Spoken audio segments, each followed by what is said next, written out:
Magandang umaga sa inyo mga brother. Ito magche-change oil tayo. Nakakonect na yung blower at may sariling switch. Ayan. Change oil tayo. Ayan. Nakago na yan. Ayan. Tanggal ng langis. Ayan. Kasalukuyang lumapatak na lang yung naiiwan. Palit tayo ng langis. Dahil mataas na ang ating odometer.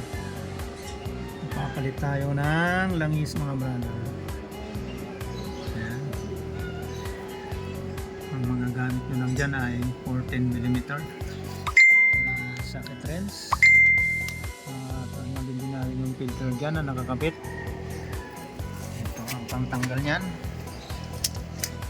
Ayan. Ito ang gagamiting C110. Ito ang gagamitin natin. 4 na ganyan. 3 kalahati lang ang kakarga nyo mga brother pag nag-test kayo.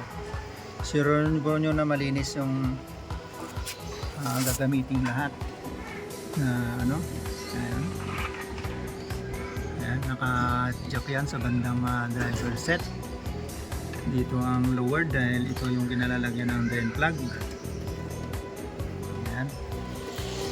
Sa lukuyang umaandar ko ang ating blower. Hindi na natin kailangan tanggalin ang positive negative ng baterya pag nagche-change oil tayo. At kailangan lamang ay naka-turn off ng todo yung susi bago mag-change oil.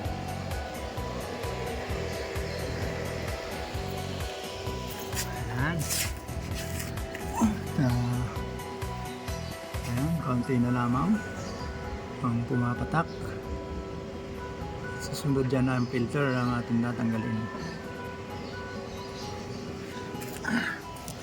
Maglaan lamang ng mga basahan ng kayo ito, pamunas. Ito lang mga brother.